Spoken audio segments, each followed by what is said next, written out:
Bonjour à tous, bienvenue dans cette nouvelle vidéo qui partait à l'origine d'une critique de Champion of Chaos, qui est un supplément slash jeu indépendant pour Age of Sigmar Soulbound, mais qui s'est transformé en autre chose pour plusieurs raisons, notamment le fait que Chemical 7 ne m'a jamais donné le PDF lisible, c'est-à-dire que j'ai une version avec un gros scotch rouge où c'est marqué attention, brouillon confidentiel. Et vu que, à mon avis, la nouvelle personne chez Chemical 7 vient de... En fait, l'ancienne responsable du marketing vient de partir et qu'il y a un nouveau qui arrive, il doit être sous l'eau. Et donc, c'est pour ça que j'ai décidé un peu de changer mon fusil d'épaule et vous faire un peu une topographie d'Age of Sigmar. Donc, Age of Sigmar, à l'origine, est un jeu de figurines qui a pris la suite de Warhammer Fantasy Battle.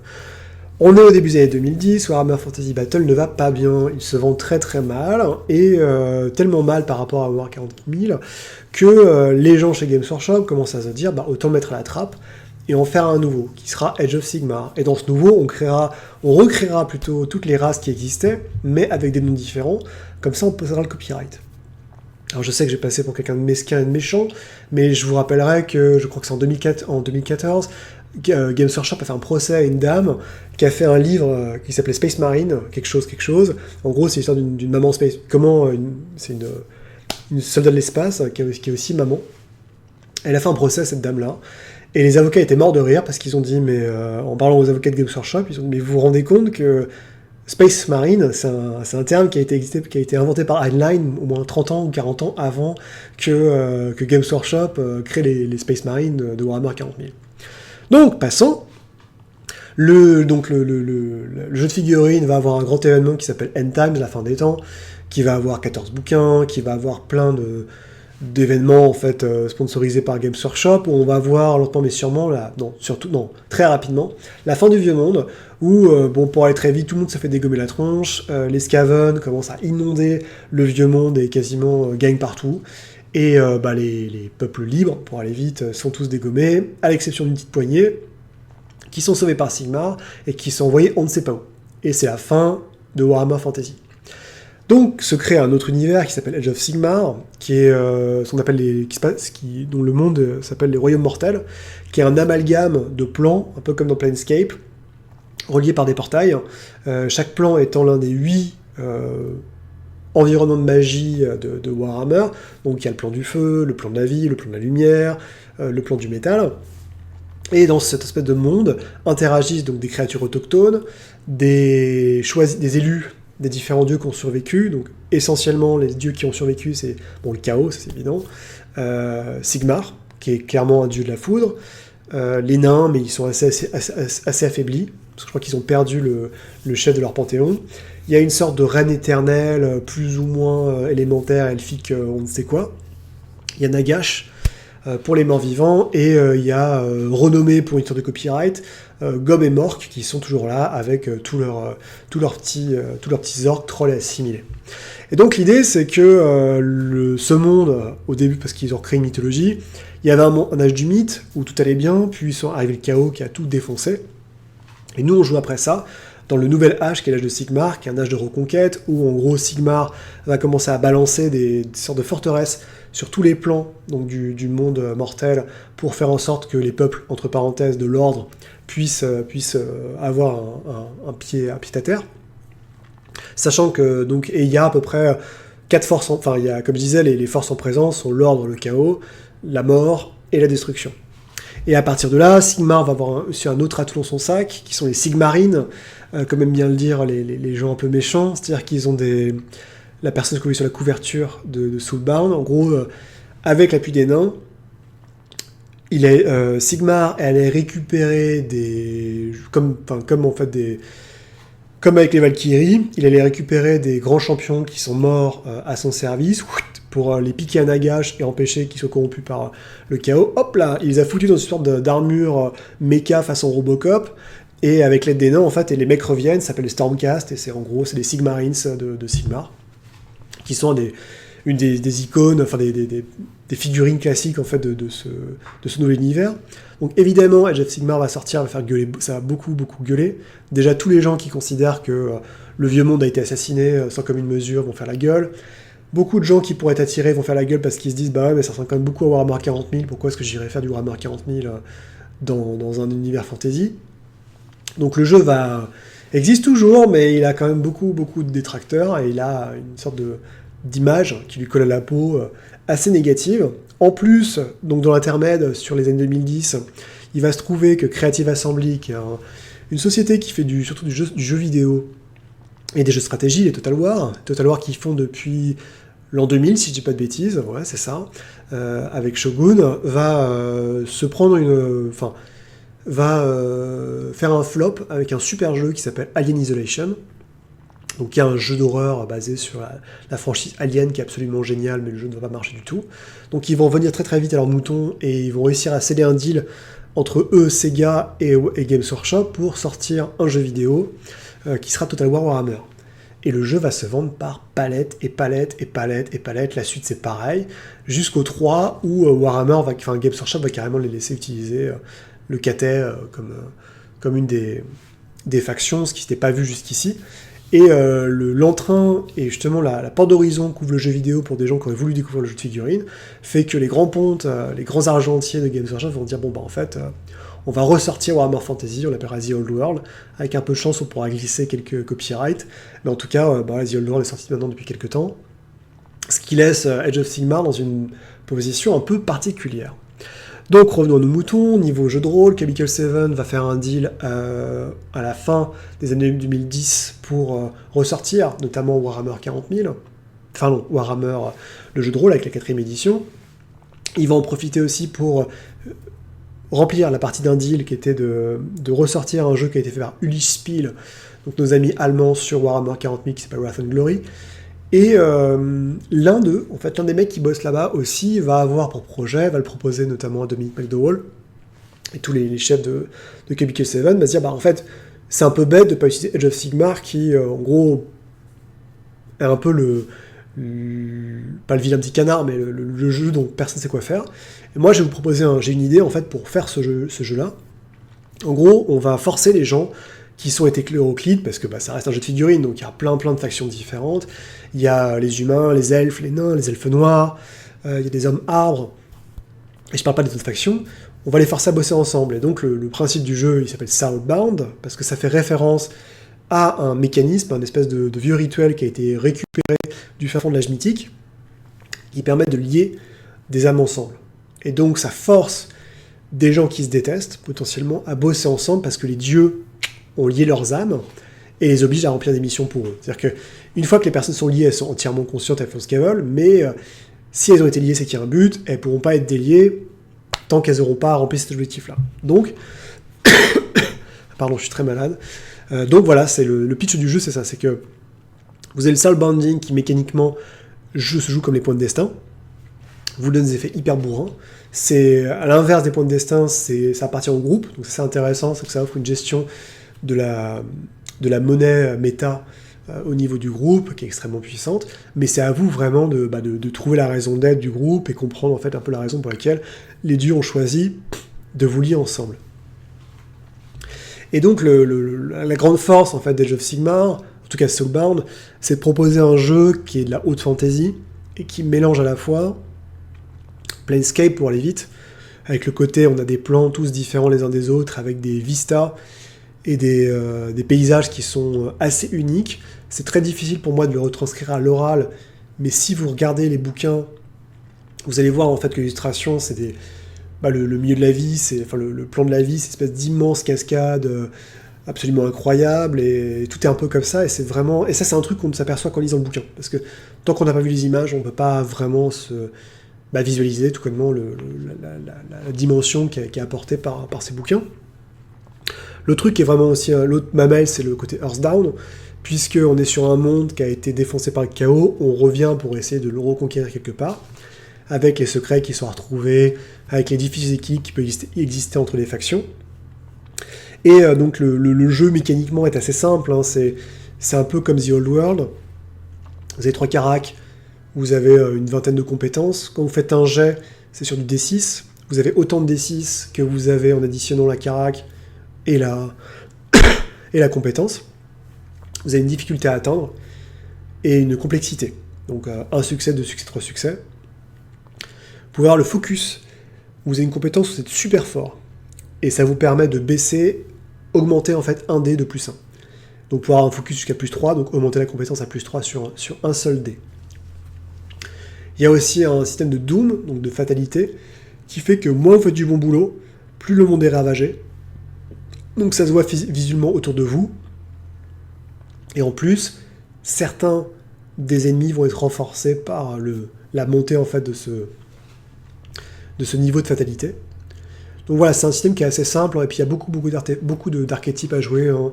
Et quand je dis archétypes, c'est vraiment les archétypes. On a nos humains sigmarites, on a les hommes arbres, on a les elfes un peu standards, les elfes noirs complètement avec les matriarches, elfes noirs et compagnie, façon sadomasochisme. On a des nains façon tueur de géants. On a des robots nains aussi, donc ça c'est un peu plus original.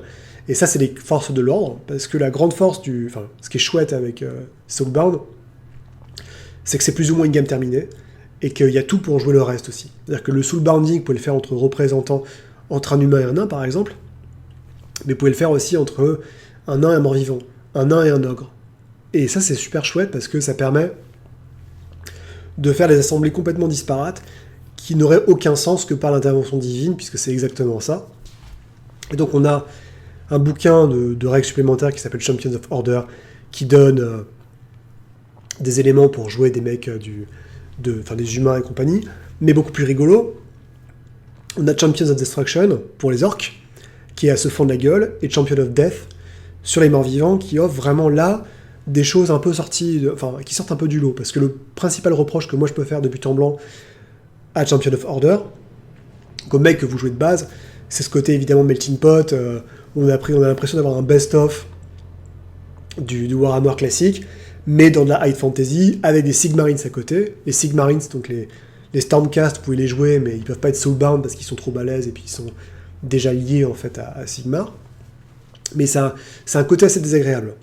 Alors que quand vous commencez à taper dans les Champions of Destruction et de Death, donc de mort, c'est là où, à mon avis, toute l'intelligence du setting et son originalité transparaît, puisque vous allez avoir, je sais pas, c'est les morts vivants, on va avoir des espèces de grands gardes-squelettes qui ont 4 têtes. Quand ils changent de tête, ils changent de personnalité et ils changent de style de combat. On a des ghouls qui se prennent pour des aristocrates alors qu'en fait elles mangent des cadavres, et tout est un peu comme ça, et c'est vraiment chouette, c'est très sympa, et c'est rigolo, quoi, simplement. Alors c'est clairement pas le côté sombre et tragique de Warhammer classique, le jeu de rôle, mais c'est une proposition de jeu qui est forte, qui est installée, et qui peut satisfaire beaucoup de gens, hein. Simplement, c'est un mélange de Hearthstone et Planescape. Pourquoi pas, hein. C'est pas plus bête qu'autre chose. Et comme je disais, la gamme est très très bien faite, c'est-à-dire que la gamme est complète. Il y a un bouquin de scénario, il y a une campagne, il y a une description de ville un peu comme Cursed dans Planescape, qui est juste au bord du plan de la mort, avec ses propres intrigues, ses propres machins. Il y a un bestiaire qui est très original, ça c'est vraiment chouette, les créatures qui sont... je parle pas des classiques, hein, les Squig et compagnie, mais toutes les créatures inventées pour Age of Sigmar sont vraiment très originales, et ça c'est plutôt cool. Alors, par contre, j'avoue que Champion of Chaos, qui était un peu le but de cette vidéo à l'origine, est pas terrible, parce que, en fait, je vous ai dit que c'est une personne qui avait proposé ce jeu, en fait, c'est lui qui a conçu toute l'idée de Soulbound. Il s'appelle Emmett Byrne, je crois. Il est sur Discord, hein, si vous pouvez lui discuter avec lui, il est un peu indépendant maintenant. Mais en gros, il y a 1 an, il est arrivé... Donc c'est lui qui a vraiment poussé la gamme, hein. Vraiment, il a poussé la gamme. C'est lui qui a conçu Soulbound. Il a discuté beaucoup avec Games Workshop parce qu'il a fait un supplément qui s'appelait Age of the Beast, qui faisait avancer le setting de Soulbound sur le jeu de figurines. Donc c'est un mec très investi. Et il arrive il y a 1 an sur le Discord, et il commence à balancer, alors je pense qu'il devait être sous NDA, je sais pas. Il commence à balancer en disant ça fait 1 an que professionnellement c'est le pire de ma vie. Ça se passe très très mal. La direction de Cubicle 7, c'est des salauds. Enfin, pas des salauds, mais il dit en fait c'est vraiment pas des... Ça se passe très très mal avec eux, tout le monde est sous pression, il y a 10 personnes qui sont parties. Enfin, c'était vraiment impressionnant, quoi. Pour qu'un mec, en plus, parce que c'est un tout petit monde, le monde du jeu de rôle, donc pour qu'il ait balancé ça comme ça, c'est qu'il y avait vraiment, vraiment gros souci. Donc, encore une fois, je sais pas, c'est ce que lui a dit. Je connais pas les gens de Cubicle 7. Je sais qu'il y a d'autres personnes qui ont eu des soucis avec eux, notamment, c'est connu, hein, le mec qui a conçu Warhammer V4, a claqué la porte avec sa femme. Graham Davis, qui a quand même conçu la campagne impériale, qui était revenu pour filer un coup de main pour la Director's Cut, s'est barré en disant plus jamais je bosserai avec eux. Voilà, après, le management peut être ce qu'il est. Je préfère me focaliser sur les petites mains, sur les mecs qui font les dessins, sur les mecs qui écrivent des bouquins. Après, chacun est libre de faire ce qu'il veut. Mais on sent en tout cas, pour moi, ça se voit immédiatement que Champion of Chaos est le premier bouquin où il n'a pas eu son mot à dire, en fait, où il était parti. Parce que c'est un bouquin qui est beaucoup plus générique. Alors c'est fait aussi pour, puisque c'est un bouquin que vous pouvez acheter sans avoir le reste de Soulbound. Mais par exemple, c'est un jeu le jeu s'appelle Soulbound, et la mécanique des Soulbound n'est pas présente. Puisque le principe, c'est que vous jouez des champions du chaos, donc des représentants de Nurgle, de Slaanesh, de Tsench, de Khorne, ou du Racornu, puisque les Skaven sont intégrés à ce Melting Pot. Et si vous voulez vraiment vous la jouer perso, vous pouvez jouer un champion du chaos unifié, comme Archaon. Et en fait, c'est très très générique, donc on a les règles. Il n'y a pas de soulbounding, donc les agents du chaos sont chacun pour leur gueule. Il y a un système, à l'inverse, c'est un système de faveur, qui est personnel, faveur du chaos. Le but, c'est d'amasser le plus de faveurs possible pour avoir des mutations. Et à la fin, potentiellement, de dire un prince démon. Mais ça paraît tellement alien par rapport au reste de la gamme qu'on se demande vraiment si ça a été finement pensé. Et vu les évolutions internes, je pense qu'ils ont dû un peu remettre la main à la pâte pour le sortir vite fait, parce qu'ils savaient que le chaos, ça fait toujours vendre, qu'il y avait des gens qui avaient envie de découvrir ce bouquin. Mais moi, personnellement, ça m'a pas vraiment emballé, j'ai trouvé ça assez générique, c'est des trucs que vous pouvez trouver un peu dans... Prenez n'importe quel bouquin, quel bouquin sur le chaos, à l'exception de la description du géographique du demi-plan, entre parenthèses, du chaos, qui est tout autour de la tour d'Archaon, qui est au centre, en fait, des 8 plans du Royaume Mortel. Ça m'a pas transcendé. J'avais l'impression d'avoir lu ça 1000 fois, déjà. C'est très générique, comme je dis. C'est très... Il n'y a pas l'espèce de folie qu'on peut trouver dans le Champion de la Mort ou Champion de la Destruction. Pareil pour le bestiaire, pareil pour les archétypes qu'on peut jouer. C'est beaucoup de vues et revues. Après, si votre trip c'est le chaos, ce qui est vachement bien, c'est que c'est un seul bouquin. Vous avez tout pour jouer. Mais c'est une expérience qui, évidemment, sera complètement différente de celle qui est proposée par Soulbound de But en Blanc. Et évidemment, je pense que, c'est pas de la rancœur, mais il y a toujours un peu ce côté tragique de se dire, ils ont fait ce livre parce qu'il fallait le faire. Mais derrière, il y a une partie de moi qui dit qu'il n'y aura jamais de suivi sur cette gamme, que cette gamme, elle a fait son chemin, qu'il y a plus grand monde qui est motivé chez Gabriel 7 entre Horus Heresy, Le Vieux Monde, Warhammer V4, Imperium Galacticum, qui eux se vendent très bien et ont un long avenir devant eux pour que quelqu'un reprenne le bébé et continue de pousser la gamme. Donc tout ça un peu dommage. En attendant, c'est pas très... Enfin, à toute chose malheur est bon, puisque peut-être qu'en français, justement, vu que vous aurez toute la gamme, ça sera traduit. Et comme je dis, la gamme est complète, c'est-à-dire qu'il y a tous les suppléments pour jouer tout type de personnage. Il y a des scénars, il y a une campagne, il y a une description de ville, il y a un bestiaire, il y a tout ce qu'il faut pour jouer. Et ça, c'est assez rare dans le jeu de rôle où on a tendance à gueuler parce que il manque tel supplément, il manque tel truc, il manque tel machin. Là, en théorie, on peut dire que la gamme est vraiment complète, quoi. Et ça, c'est plutôt une bonne chose. Alors, je sais que ça plaira pas à tout le monde, hein, évidemment, puisque c'est quand même une proposition de jeu qui est très différente de ce qu'on attend de Warhammer en général. C'est même pas vraiment du Warhammer, en fait, c'est Age of Sigmar, hein, encore une fois. Mais pourquoi pas? Peut-être qu'il y a des gens qui cherchent à faire de la haute fantasy, avec une coloration, une teinte Warhammer, mais avec un autre système que Donjon, que Pathfinder, j'en sais rien, et ça peut très bien répondre à cette proposition de jeu-là. Donc voilà, en tout cas, c'est ce que j'avais à vous dire un petit peu sur cette gamme, qui est Warhammer Age of Sigmar Soulbound. Je pense que dans 10-15 ans, les gens regarderont en arrière sur cette gamme avec beaucoup de tendresse, en voyant des choses un peu uniques qu'elle a tenté de faire.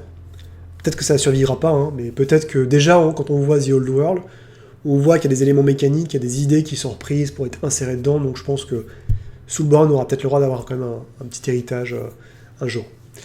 Et voilà, c'est tout ce que j'avais à vous dire pour aujourd'hui, donc je vais essayer de me remettre parce que je suis en train de littéralement crever devant mon écran. Et puis à très bientôt. Allez, salut!